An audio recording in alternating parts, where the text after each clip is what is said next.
Okay, so we heard from the World Bank and a lot of ideas about environment. Now we move into also something very local from Dr. Rossella Marmo. She's a PhD researcher at the University of Naples, Federico II in Italy, where she carries out research and teaching activities in the field of building vulnerabilities and cascading impacts.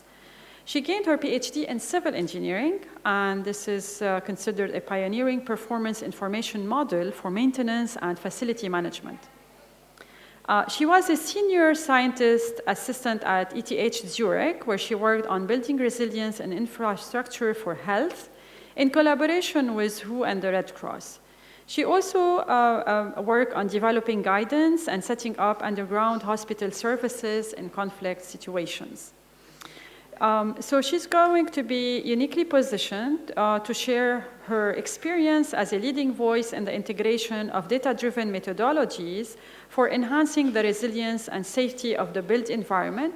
And she's going to be sharing with us a very local and relevant experience, which is for us here in Lebanon, the hospitals in Lebanon.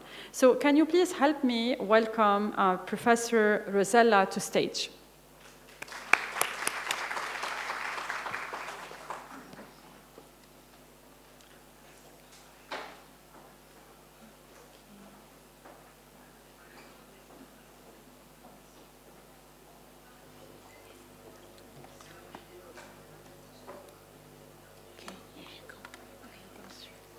Thank you, Mariette, for introducing me, for inviting me, and thank you all for being here. I'm very happy to present you a couple of examples on how we use data to make more informed decisions on how to increase the resilience of critical infrastructure, including an hospital placed here in Beirut. Critical infrastructure are essential for modern life, for modern society. Infrastructure like hospitals, transport system, energy systems need to be safe and functional during normal times and also during in case of crisis, in times of crisis. But at the same time, they're increasingly exposed to several stressors, such as the climate-induced stressors we have seen before, geophysical hazards, technological stressors such as the pandemic that we all know, and human-induced stressors like conflicts, for example. At the same time, the engineering sector, so the construction sector, has been talking about sustainability since the last decades, over the last decades, but at the same time we know that a sustainable infrastructure or a sustainable building is not necessarily resilient too, and vice versa. So I guess that the actual challenge is to understand where these two domains meet, so that we can mitigate the impacts of potentially disruptive events, but also adapt to them. And today, let's see. So indeed, disasters happen not only due to the intensity level of the hazard itself, but they are a combination of vulnerability levels and exposure levels. So basically, we have to account for the people that are exposed to the impacts of the hazard under analysis, and also the susceptibility of those systems to suffer damage when subject to the impact of the hazard of interest. Today we are going to have a look, so I'll show you a couple of examples on how to work on the vulnerability specifically. So the first case, the first example, regards the project called Building Resilience in Health Infrastructure. I'm happy to present you this project because the case study was the Rafiq Hariri University Hospital placed here in Lebanon. This was a project developed at the ETH in Zurich together with the International Committee of the Red Cross, and the external partner was the American University of Beirut. The aim of the project was to help the ICRC to assess the resilience of health infrastructure in unstable conflict-affected settings. Which kind of data did we use? We heavily relied on expert opinions and experiences of the healthcare forces, the healthcare workers at the Rafik Hariri, together with the ICRC members. So field visits and workshops were essential for us, and also literature findings. So this is just to tell you that with qualitative data, you can still make valuable decisions and impactful decisions. The project delivered a tool box, so several tools. That were developed by the chairs of sustainable construction, infrastructure management, and structural dynamics at the ETH of Zurich. But today we are going to have a look at what they have contributed to, together with Professor Brian Eddy, who is the chairman of the chair of infrastructure management. We delivered a tool to better understand where to intervene to ensure that the intervention will have the largest possible impact in terms of resilience. So when you want to assess the resilience of a system, whichever system, you have to follow, you can follow this conceptual framework. You describe the system, you decide how you want to quantify the resilience, and then how to perform the assessment. So we defined the system under analysis, which for us was the hospital itself. It was conceptualized in 4 parts, considering that people work at the hospital. They are at the very core of the hospital organization. They use basic supplies and medical items on a daily basis. They work in a built environment, and they need an organizational system such as an information management system and a coordination system to work more efficiently and safely. We introduced indicators, so we define indicators to describe how these parts work. So indicators were meant to describe the operational condition of the hospital, and they could assume several values. According to the value the indicator assumes, you can estimate the service the hospital is able to provide under a scenario of interest. And we use these measures of service, so we call the measures of hospital service, to quantify the resilience. So together with the ICRC and the staff from the Rafik Hariri, we decided to look at mortality. So we quantified the resilience of the hospital in terms of mortality rate, length of stay, time spent at the emergency department, and performed surgeries. This is the reasoning behind the approach. I don't want to become too much technical because then I will be probably boring for you, but this is just to tell you what we did. So you can see from the picture then, during normal times, you can expect a mortality rate or an average mortality rate. But if a potentially disruptive event occurs, such as a mass casualty incident, you can expect an increase in the mortality rate, even if the hospital is working as it is supposed to work. So at a condition that we called the baseline condition. For example, your hospital has a contingency plan, an emergency plan to cope with that disruptive event of interest, and it has enough resources to implement the plan. But you can also say that you can expect an additional increase in the average mortality rate if there is no contingency plan or if there are not enough resources to implement it. So from the graph, you could say that you are better prepared to face a mass casualty incident if your hospital has a contingency plan than if it doesn't. So we did this reasoning for the entire set of indicators. And at the end, the type of results that you can get from the tool are of this kind, where it is easy to understand where to intervene or where to intervene first, because there are some indicators, so some operational condition of the hospital that could really, in this case, increase the average mortality rate compared to the baseline condition. So basically, the indicators is indicating an area of potential intervention. And you can also prioritize interventions in this sense. So you start from the left, the indicator that is at my right, actually, side of the slide, and then you move to the others. We delivered a nice dashboard that is like an easy to apply and ready to apply tool where the user can explore different scenarios of interest, including different hospital characteristics, characteristics of the disruptive event, like the number of arrivals on the day of the event and the distribution of patient types, and also different operational conditions for the hospital, so to stress test the hospital against potentially disruptive scenarios of interest.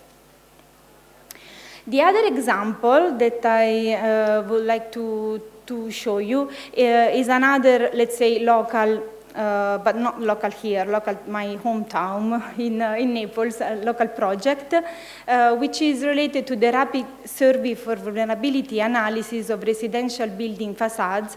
This is a project that falls within the implementation phase of a decree law, an Italian decree law, a very recent one, calling for urgent measures to prevent the seismic risk linked to bradisism in the Campi Flegrei area.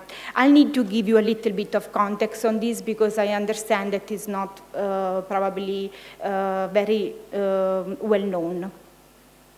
So the Campi Flegrei is a caldera, but the Campi Flegrei itself is like a really big volcanic region placed close to Naples in the south of Italy.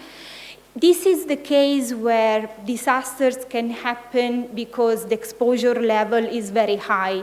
There are around 500,000 of people living in the volcano, literally. So you can understand that it is a very let's say it really requires our best efforts. The bradisism is a volcanic phenomenon which is characterized by continuous uplifts and subsidence of the ground, and these come with seismic activities, so with earthquakes. You can see from the picture some examples of what happened to the city of Pozzuoli, which is a small municipality placed in this area. So you can see that the phenomenon has been affecting the area since centuries. And archaeological sites today tell us that the phenomenon is, I mean, it was present several centuries ago. For example, you can see from the columns of a temple that is placed in Pozzuoli signs of seafoods up to 7 meters in height today. There have been several arrests during the last decades, but the last one started in 2006, and it is still ongoing. And the current crisis is creating a lot of disruptions to buildings, to critical infrastructures such as schools that have to be closed, hospitals, but also just roads and evacuation paths, potentially evacuation paths. So within this context, this project takes place. The rapid survey for vulnerability analysis of residential building facades. The aim of the project was to assess the building facades vulnerability, to support Italian civil protection in managing risk at the urban level, for example, to inform evacuation plans. So in this case, which data did we use? Data that came from the field. We had records of safety interventions performed on buildings and infrastructure. We needed to analyze the urban sections of interest, and above all, we performed visual inspections to assess the vulnerability of these facades. We developed and applied a rapid survey form. The results are vulnerability maps to be used to inform risk management policies and evacuation plans. So this project comes from the understanding that even building facade components can have a huge impact in this specific context because they pose a constant threat to people's safety in terms of potential injuries. They are causing a lot of economic losses, and they can obstruct escape routes. These are some examples of damages we have been recording in Naples since a couple of years ago.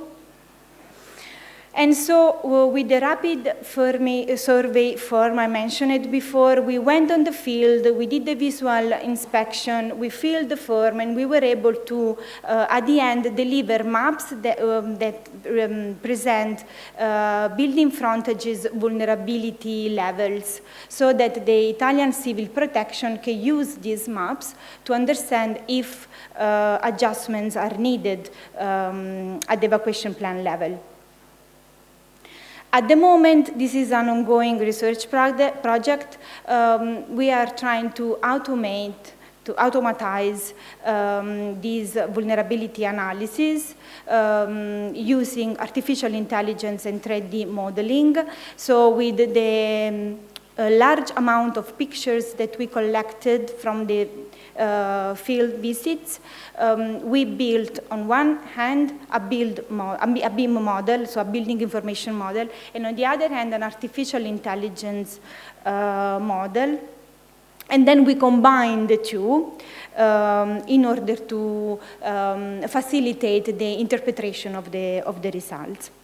So the model we are working on at the moment is able to recognize anomalies on building frontages, building facades, in terms of, let's say, in a qualitative manner. So it is able to recognize cracks, missing parts, the presence of safety nets, but also detachments. And it is also to understand the surface they occupy.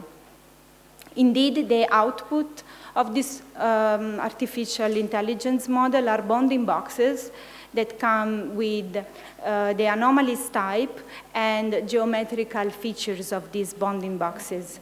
Then we uploaded, so we included this information on the deterioration level of the building facade in a BIM model. And with this information, we somehow automated the vulnerability analysis of the building facades itself. And we are now exploring also other kind of events, not only earthquakes, but others, such as heavy rain or hailstorms, and other events that affect the area. So I want to leave you with this final remark, just to tell you that I'm not a data scientist. I am a civil engineer and an architect. Yes, this is in Beirut. But still, we use data every day to make decisions, to design the buildings, to maintain them. But what it is very important for us is that people and people needs are the starting point of our activities and also the end point, as they are the users of what we design and what we build.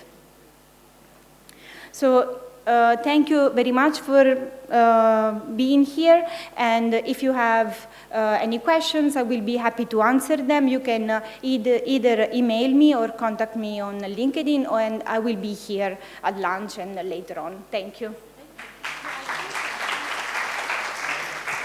So what we're going to do, we're going to ask Lemia, Lamia, and Rossella, if you want to get seated here, we can take a couple of questions before we move into a very discussion fireside chat with a chief of AI at UN, and also some very interesting speakers. So maybe the mic is here, so please ask your question and then maybe address it to one of the speakers. The mic is here. Any questions? regarding the discussion and the responsibility that is of the municipalities. So also Madame Mansour discussed that the municipality has a huge role in this. So being a member myself on the municipal council, I do agree that the municipalities have a huge role. However, I see the need for a lot of support and a lot of technical support from the different ministries.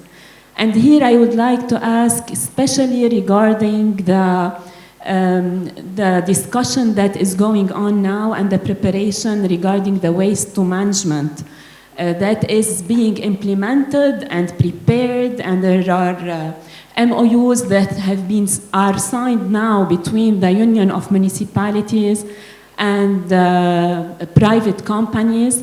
And we have been also told that the Ministry of Environment is supportive to this process. So I would like to hear from both of you, if you can, regarding this plan, because to my understanding, this has a huge impact on the environment and on the emissions. And thank you. Thank you. It's always a challenge to trickle down to the municipal level. We tend to always think at the government level. The decision should be taken at a government level. The decision, the legislation, the decrees, the institutionalization should be taken at the government level. And then the implementation will happen, might happen actually, at the municipalities. And a lot of the initiatives and the projects under this reconstruction plan will fall under either CDR or Ministry of Public Works and Transport, and I'm نحكي big rebuilding and reconstruction projects for Lebanon. The municipalities will be partners, بما أنه they cannot take directly the money and implement directly in most of the cases where you have external funding. They will be partnering up and sustaining any infrastructure that is being built in their territories. I'm not very familiar, I keep it to Lamia in terms of waste, لأنه I know هلا there's the new هيئة النفايات الصلبة, the commission, the council, the authority, the solid waste authority, which will be handling, which will be reorganizing this whole relationship between municipalities, private sector, and the Ministry of Environment, and this will come in the upcoming, I think, year or 2 years. But meanwhile, there's the solid waste strategy, and until you're working on the cost recovery.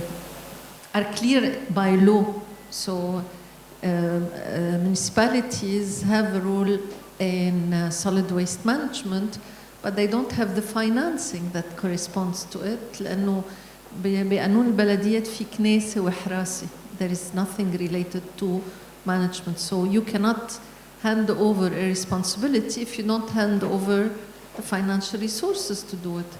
So now there is this cost recovery law that has been on the making for years, and the parliamentarians were not very keen on it, until they find that, okay, there's nothing that can be done without some contribution from the constituents, from the citizens, towards solid waste management, because it's a service like everything else. We pay for electricity, we pay for water, we pay for wastewater. Why don't we pay for waste management? So now it's at the parliament.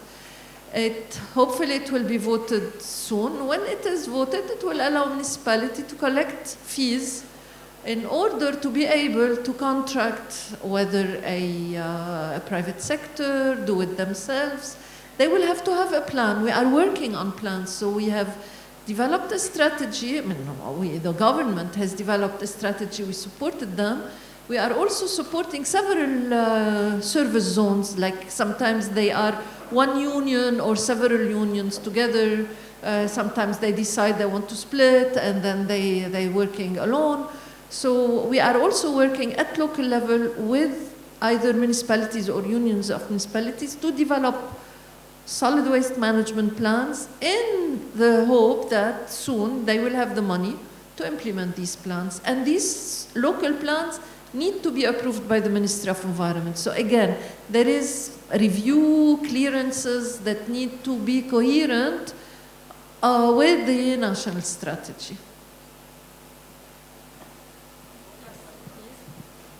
So we'll try to take 2 more questions maybe until 1:20 because we need to go online. Thank you for your efforts. In return to the my question is for Mrs. Lamia.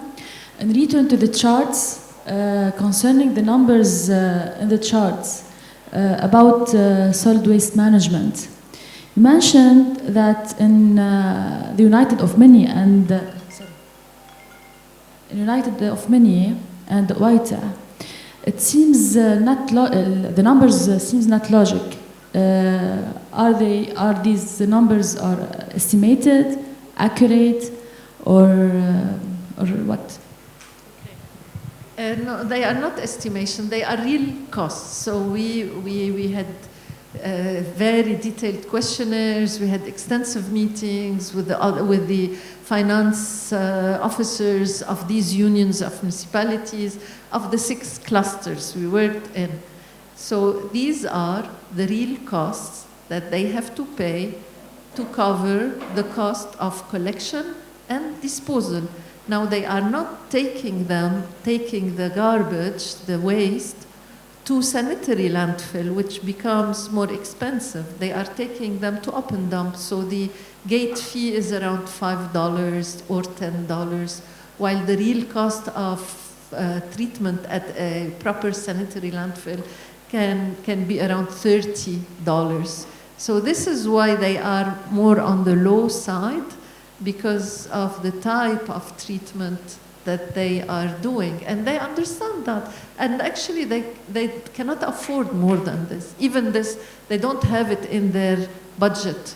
So it's always above budget. It's coming from contributions from expats. Sometimes they collect some money from rich people in the area. So on their books, they don't have this money. But in reality, they are paying this money to collect, not very good collection. This is why you see so much littering in Akkar and in the north, because even the collection is not as efficient as it should be, but it's cheap. It's what they can afford.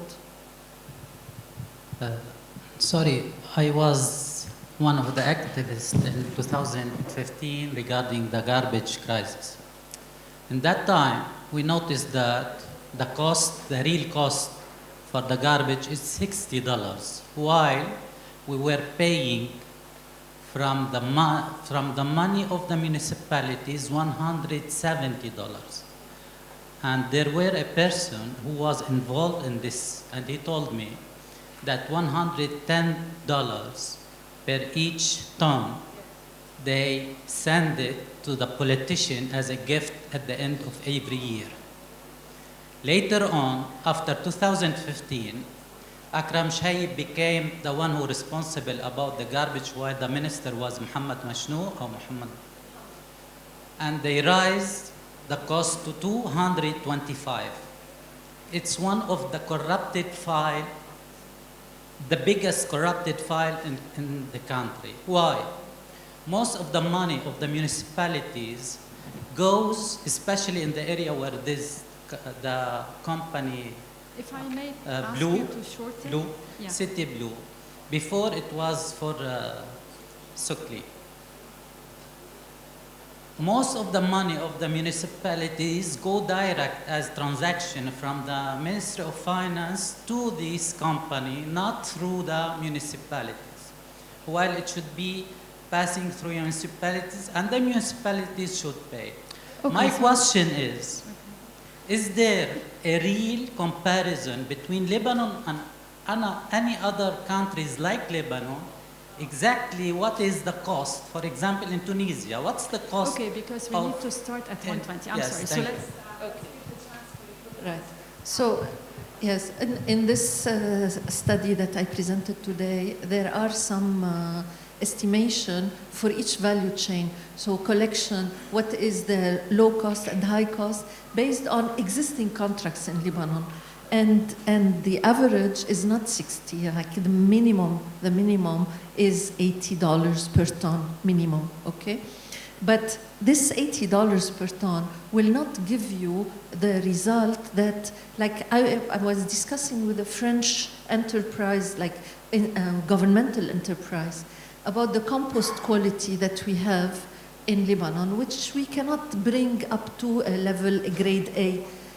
In their case, they have grade A, they don't have sorting at source like in Lebanon. They pay 170 euro per ton to reach that level. Okay, and so it's what it is that you want to reach is how much you have to pay. In Lebanon currently, with prior to the crisis, when there was coral composting, it was around $100 for the whole thing. But still, $100 is not sufficient to get a good quality compost. So it depends how much treatment you want to do. Thank you so much, because we have people from New York up very early on, just to be on time. So, but I think you're gonna be around, Lamia, right? So a little bit maybe. So the side discussions, we really wanna encourage these discussions, but again, we wanna just be very precise with our agenda. Thank you so much. Please, let's thank our first